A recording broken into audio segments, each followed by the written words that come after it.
Hello everyone, this is Warhawk Beyond 2040 and welcome to the first edition of a brand new review series where we are going to be talking about Peacemaker Season 1, and I am joined by fellow YouTuber, the one and only Rex the Boss. Rex, welcome aboard and great to have you here. How's it going? That's how we're going to do this. Shout out to everyone who will be locked into this. Shout out to the Warhawk. We are going to run through this tonight.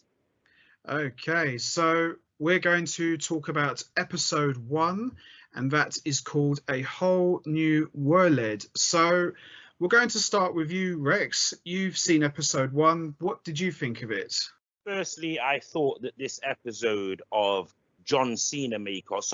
Peacemaker was a very good episode. As I put on my YouTube voice for all you lovely YouTube subscribers, I will say this. This is a match made in heaven.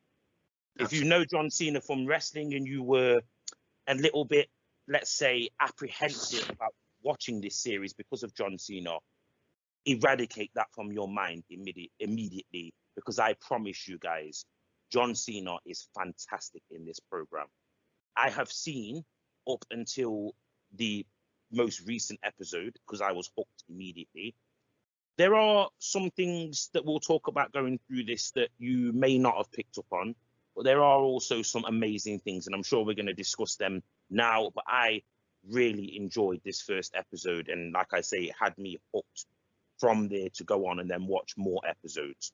Well, this episode takes place about 5 months after James Gunn's The Suicide Squad movie, and I was a bit apprehensive about watching this because, you know, for starters, it's John Cena. I'm not really the biggest John Cena fan in the world, but I heard lots of good things about it on social media and Facebook. A couple of friends I know who have watched it and said, oh, you've got to watch it. It's really good. It's not what you think. So I thought, okay, I'll give it a shot. I watched the first episode, and like you said, it was really good. And the thing about it is, and you'll probably agree with this, is the thing with John Cena and Peacemaker, as you say, it just works so well together. Can't really see anyone else playing Peacemaker but John Cena, and that's what I liked about this episode, the pilot. I thought, you know, I could really see John Cena as Peacemaker, but no one else but him, and I think that's what made this episode very good. So much so, sorry to cut you off, but so much so, in my mind, I actually didn't know if this character was designed for John Cena. Like, obviously, I'd seen the Suicide Squad movie and the character was there. Yeah. But I had to then go back after watching the first 3 episodes last night. And I had to go, because I only watched this last night, guys. But I had to go back and see, did this character just get developed for John Cena? Because this is too canny. You know what I mean? Like, if you know the John Cena gimmick, this is all of the good parts of the John Cena gimmick. But it's also all of the parts that you wouldn't have got to have seen, the behind the scenes, insecure, self-doubt, because most people won't pick up on a lot of those things from the program. But there are massive hints that this guy is almost unhinged. Like, can you imagine what John Cena must have felt like 2013 and 14 when he was being mercifully booed by the audience? And he could pretend as much as he wanted that he was, oh, it's subjective. You can boo me, you can cheer me. No, you knew that was getting to him. You knew around that time with CM Punk and all that, it was getting to John Cena. And this is almost like this superhero or supervillain or whatever you want to call this character in the anti-hero, whatever Peacemaker is. And we are going to reference John Cena, the wrestler, a lot in this because there's no way you can separate the two characters. No. And I actually would, if you would have said that to me 3 days ago, I would have said I'm never going to watch this program. But having seen what I've seen, this is almost like not only an extension of the DC version of Peacemaker, this is also like an extension of John Cena's character from the WWE. Honestly, like there are things that I've seen John Cena do in those episodes that I wish that WWE would have made him do.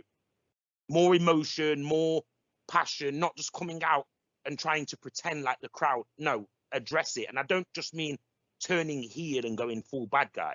I mean, embrace what you are. Loved by some, hated by many. You know what I mean? Like, yeah, this is what the Peacemaker character in this program is also dealing with. Like, are you respected like you think you are? Are you this great superhero like you think you are? Or is this all just in your mind when everybody else behind the scenes actually laughs at you and thinks that you're a bit of a joke, including, is the bits where we get to see in this, spoiler alert, where his dad, the way that his dad is from the very off of this program, his relationship with his dad, that I'm going to now pass over to you and say, you let me know what you thought about his relationship with his dad, and that's Peacemaker's relationship with his dad.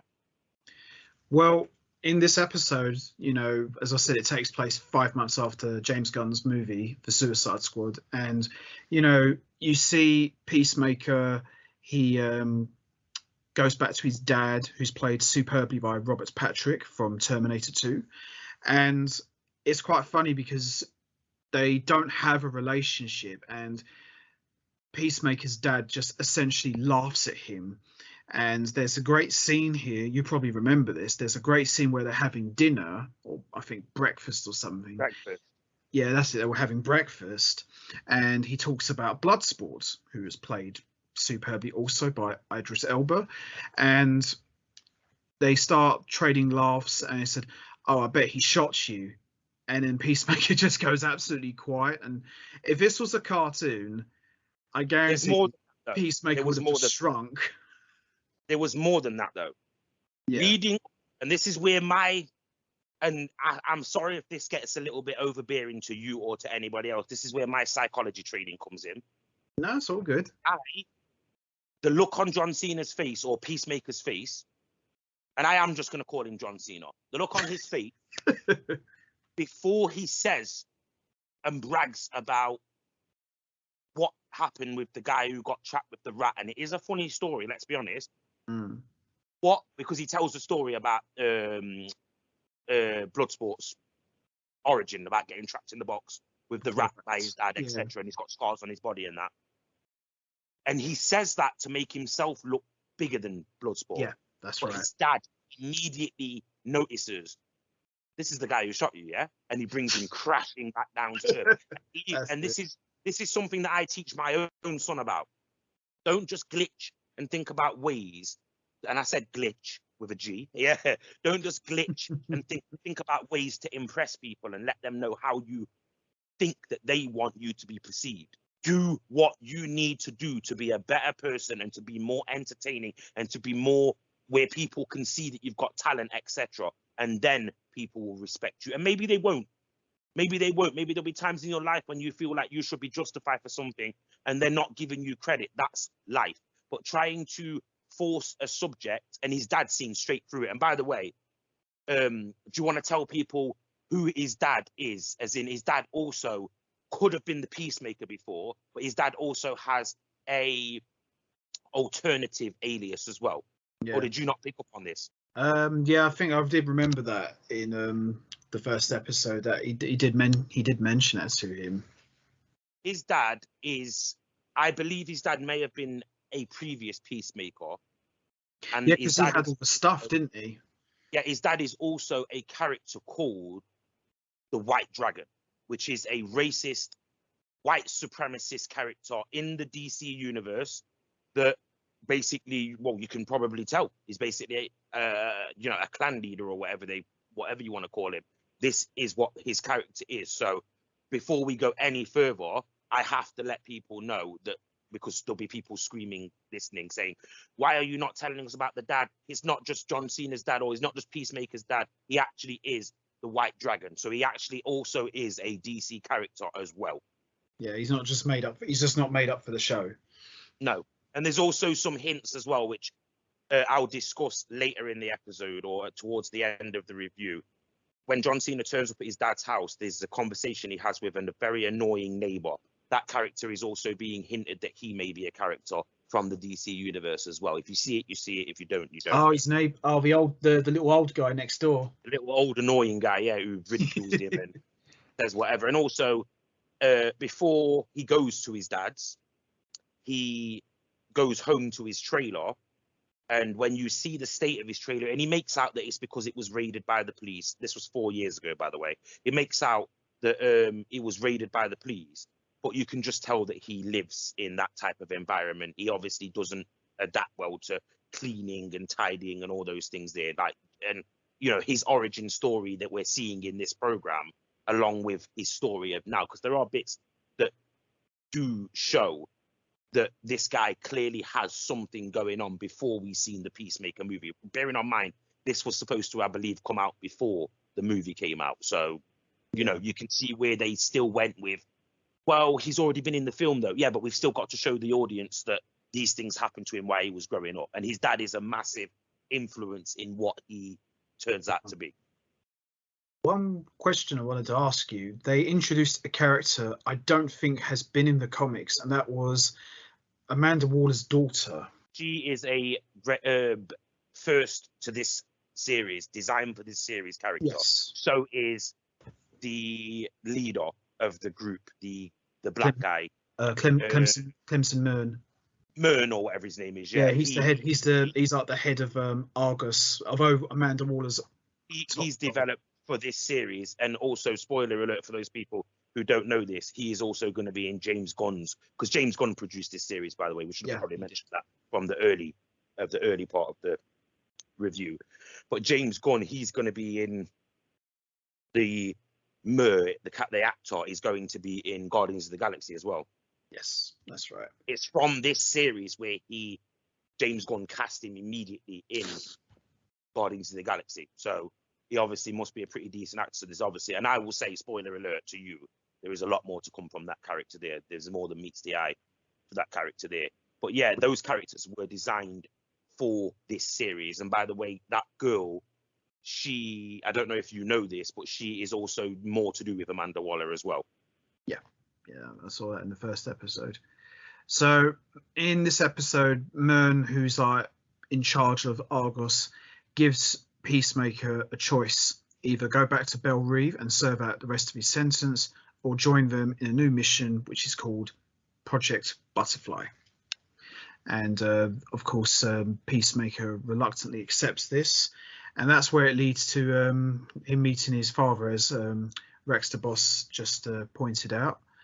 And also, there was a funny scene in this where he's with the Argus agents and he's sitting there having dinner with them, and he meets an old friend of his.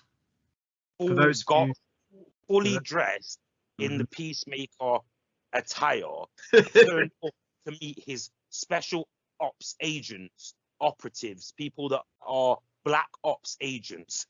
He goes to meet them in public in a restaurant, sits down in his full Peacemaker outfit. And this is where I knew for a fact this is John Cena through and through. Absolutely. And I thought that was so hilarious because it was funny. And he meets a character that I've seen before in a different program, but this is a different version. In fact, I've seen, because it's so strange with this character, because his real name is, of course, Adrian Chase. I've seen a character in Arrow called Adrian Chase, and I've also seen the character that Warhawk just hinted to, which is, of course, Vigilante. Yes. Yeah, he has come into this, but it's the Adrian Chase version, which is now, because this is a bit confusing. Let's be honest. If you watched Arrow, you might be a little bit confused here, because Adrian Chase was Prometheus. That's right. And Vigilante was played by the other guy who was the girl's boyfriend years before or whatever. If you remember, the girl from Team Arrow, the girl who took over as the Black Canary. Oh my word. As I say, roster changes. And, you know, even speaking of the Arrowverse, this Peacemaker series, you can just tell straight away, it's not just about budget, but it's about production. You can tell that there's so much more money in this Peacemaker series than there was in any of Arrow, Flash, even at their heights and at their biggest stage. You can just tell, because this is built around the character rather than built around the action and all. You don't get that much action straight away in this series. There's some build. Whereas with the Arrowverse, you kind of just got thrown into the deep end with all the action and all that. Yeah, I mean, as you say, the difference between the Arrowverse shows and the HBO Max shows, especially where DC is concerned, the budget's a lot higher. The soundtrack's a lot more stronger, and you can really see, as you just mentioned, you can really see the differences, and you can see how much money's been spent. Even when I was watching the first episode, I could really see the difference. Like, this isn't like I'm just watching a 42-minute episode like I'm watching with Arrow or The Flash. To me, this first episode alone, it was like I was watching a Peacemaker movie. It is. This is why I've been asking for this. I asked for this after the first season of Arrow. Can we just stop the movies now? Stop ripping off people for these 3.5-hour blockbuster movies that end up being just convoluted as hell with too much stuff thrown in. And better yet, I would gladly pay half price if you just released an hour every 3 months of these series. Like, absolutely. As in a 1-hour spectacular Batman featuring certain characters from this universe every 3 to 6 months. Can we just get something like that rather than getting these every 5-year blockbuster nonsense where you try to just cover your licenses? Try to stop taking away your license, because that's become something that kills me. Funny you say about Batman. The little old neighbor, he actually mentions Batman to Peacemaker, if you remember. Yeah, that's what I mean, which is the reason why I think, and I'm going to say this now, I think the rumors online that he may turn out to be the Mad Hatter are true, because he's got history with Batman. Absolutely. So if he's older now and trying to hide and stay away from all that kind of stuff, he would laugh at a guy like Peacemaker, wouldn't he? Like, you don't strike fear in me. You know what I mean? I know. But I don't know if it will turn out to be that, but there are some rumors online that he might turn out to be the Mad Hatter, because he's obviously got no fear to just approach a big, dangerous guy like Peacemaker, who he thinks is a villain. He doesn't think that Peacemaker is a hero. He says that he's a supervillain. So he thinks that Peacemaker's a supervillain. Potentially, do you want to get on the same side? Because I am a supervillain as well. But then the way that Peacemaker responds to him makes him think, what, you think that you're Batman? Come on. And then he laughs at him, obviously, and ridicules him. Yeah, that's right. It's a possibility. I mean, obviously, we'll see what happens, but there is a slight possibility he could be Jervis Tetch, the Mad Hatter. So you never know, really. I mean, he does things in future episodes as well that suggest that he's not quite all there. He's a bit unhinged, and he's constantly cutting the grass and doing that gardening stuff like all the time. Do you know what I mean? Yeah. Obviously something that calms him down or whatever like that. So you never know, maybe later in the series or in the next series, he could just become completely unhinged. And then, like you say, he becomes Jervis, and then he becomes the Mad Hatter, or goes back into that gimmick of being the Mad Hatter. There was I wanted to talk to you about. There's a funny scene where Peacemaker tries to get it on with Harcourt in the bar, and she rejects him. And there was a bit in there that absolutely made me laugh. And this goes back to what you said before. You'd never see John Cena in WWE talk like that. It's, oh, come on. I've been in prison. I haven't had sex in like God knows how many years. Yeah, I agree. But also, once again, psychology head. Oh, I know. Psychology head comes in. He says that. And we can lead into this final segment now. He says that, but then immediately looks at another woman who's interested. Yeah. And then immediately goes back where this is now a no strings, no questions asked or need to be answered situation. He clearly has a good time with her when he's screaming freedom at the top of his voice, which I thought why he's doing the deed. But then after he's in an apartment acting all gooey-eyed and like he's smitten, like that's not the signs of a guy who just wants to get his end away. That's the signs of a guy that's got serious attachment issues and psychological problems going on in his head. Because I thought, before we get to what I'll let you explain in a minute with the girl, I thought that she was just mad, like brushing her teeth profusely, like get the fuck out of the house. Sorry about the swear. I thought that. Out. Get the hell out of the house because we've done what we're doing. Can you get out? And by the way, he's singing into a sex toy. I don't know if you picked up on that, but I saw that. He's like singing. He's like singing around in his pants. Yeah, that is a finger quote body massager that women use to massage one part of their body.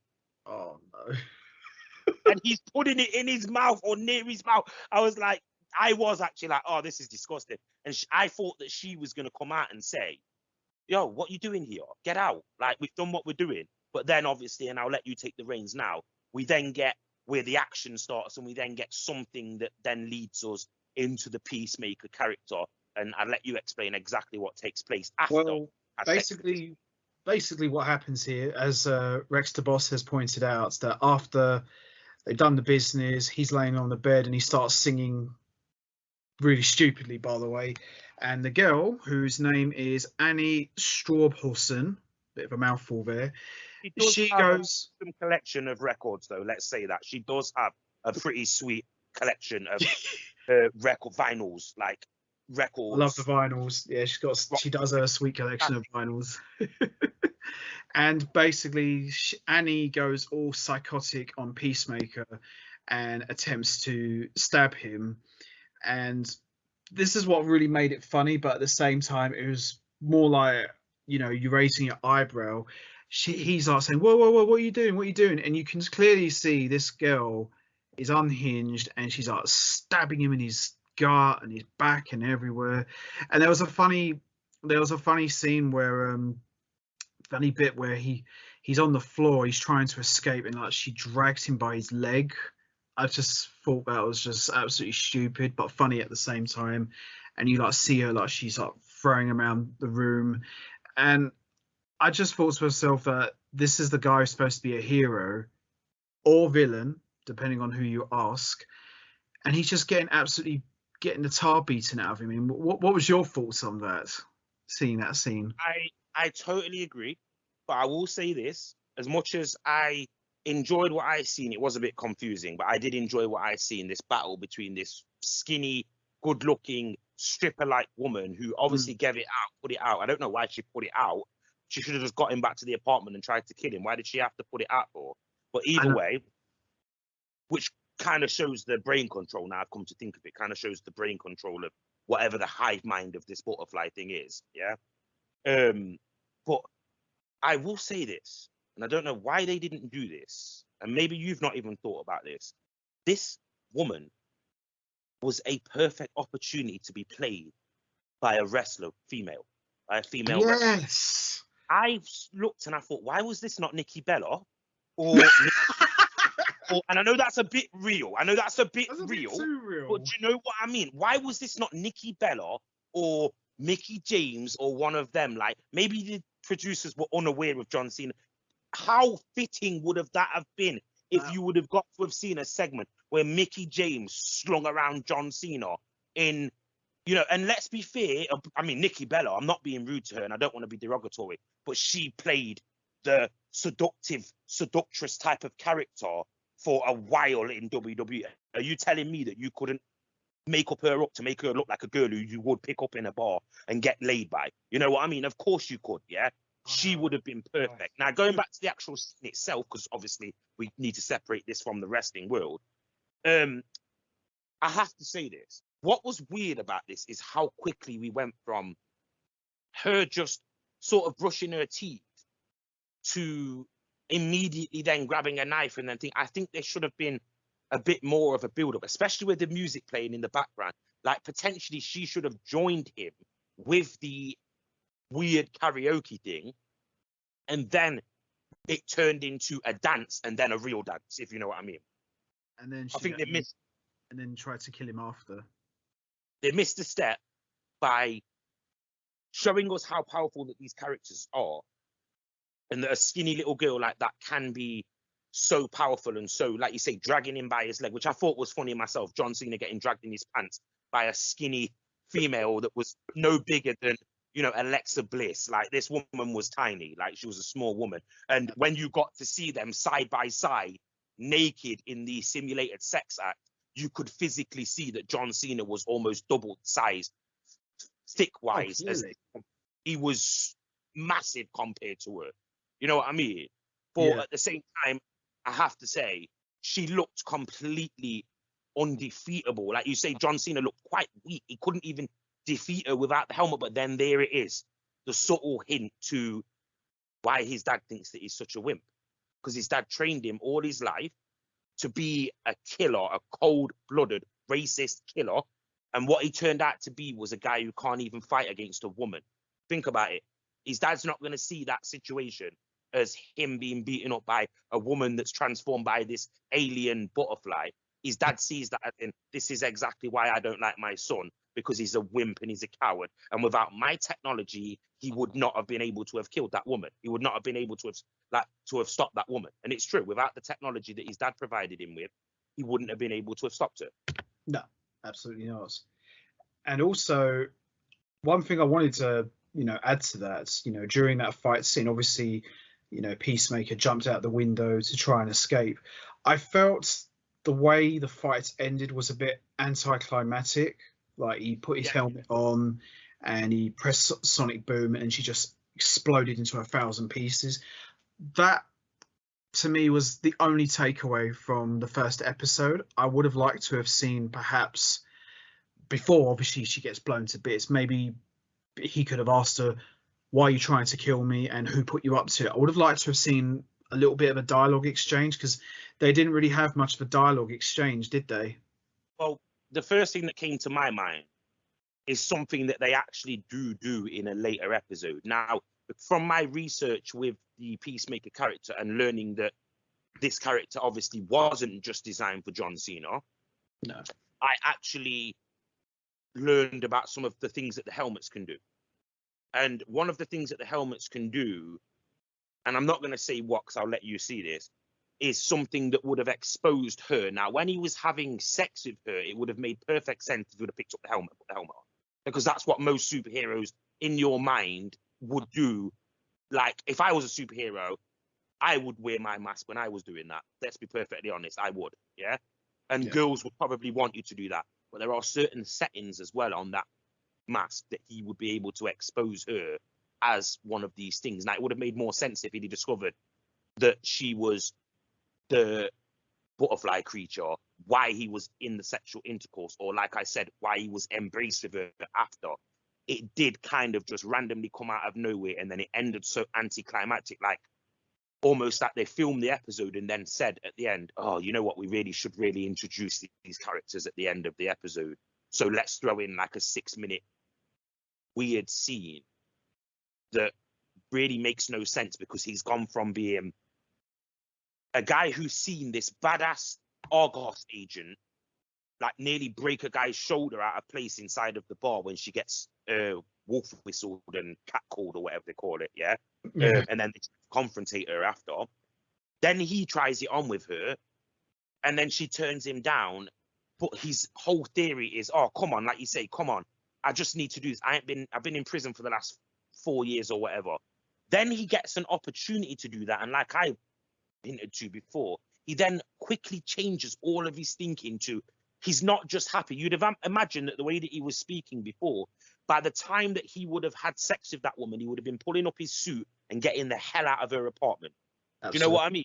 Well, whereas he doesn't do that. He hangs around, meaning that you can clearly see that this guy needs comfort. He needs to be around people. He needs to feel like he's a guy. Like, he even says to her, oh, that felt so good. And then all the crazy shit takes place. So in my mind, it's like, you're right, it was quite anticlimactic. And to be perfectly honest, it actually was quite unnecessary. I think that we should have got this fight at the start of the next episode. Or at least let them fight each other and then just end it right there. And as you say, carry on into the next episode. Then you could have blown it to pieces after. The knife was enough for me. As soon as she drew the knife, I thought the episode should really have ended then. Yes. And then next episode, he's singing along, and then she comes from. And I actually think that may have been the original structure of this episode. Like, it did feel like that scene should have been the end, out of place in this episode. It felt like the sex scene, and then the reveal that she's not quite all there. It should have been the end of the episode there. To have that fight scene, like you say, it should have either stretched on longer or it should have had a different outcome, because it kind of just showed, why on earth did you take that ultimate beating when you damn well know that the helmet can save you at all points, meaning you should never be away from that helmet? No. It's basically like any of the superhero characters that have got superpowers that require them, like the Iron Man suit, that require them to use something they should never be away from the thing that they need. No, it's their weakness. It's their kryptonite. His kryptonite is obviously going to be not having the helmet at his disposal. Yes, some fights he's going to win himself, but clearly not against these butterfly characters. And he learns that real quickly in this fight. Well, as we start to wrap this up now, I think overall I would say that this was a good episode. The ending was slightly anticlimactic, as we've both said, but I would say by and large, I think this was a good start. I think this was a good solid start. It was enough to take it to the next episode, and then I can promise you that it will be enough after the next episode that will take you into the next episode. That's a guarantee from me to anyone listening. Absolutely. So that is going to be it from us. We are going to wrap this up now. What was your thoughts on episode 1 of Peacemaker? Did you enjoy it? What was your thoughts on John Cena's portrayal of Peacemaker? And what was your thoughts on the fight with Annie at the end? Do you agree with me and Rex DeBoss's comments about the fight being anticlimactic, or do you think it could have stretched out a little bit longer? You know what to do, guys. Hit the like button, hit the subscribe button, leave your thoughts and comments down below, and we will see all of you next time for another edition of the Peacemaker Season 1 review series, where we are going to be talking about episode 2, which I'm looking forward to talking about, and I'm definitely going to be watching it. So from both of us, take care, everybody, and stay safe, and thanks for listening. And Rex DeBoss, great having you here on here. And I appreciate the invite, and I apologize to anyone who thinks this is a little bit unformatted. We are both individual YouTubers that have now come together. Very first time we've done this, very raw, no planning as in structure, but we will make this better as time goes on. I promise you that, guys. We will make this more entertaining. And I'd also throw in, before we end this completely, anyone wondering why we didn't talk about the Vigilante and John Cena window situation, I will talk about that in the next episode, because there's more to that. Like you might not know what I'm talking about yet, but a lot of people were talking about that in the first episode reviews, because there was a weird moment, but I'll talk about that in the next review. So thank you for listening. Thank you for letting me be here, Warhawk. And this is just the beginning. So we will see all of you next time. A little bit spontaneous, as he said. It's the first time we've done this, but I think this worked out very well. And we'll see you for the next edition of the Peacemaker Season 1 review series. So bye for now, everyone.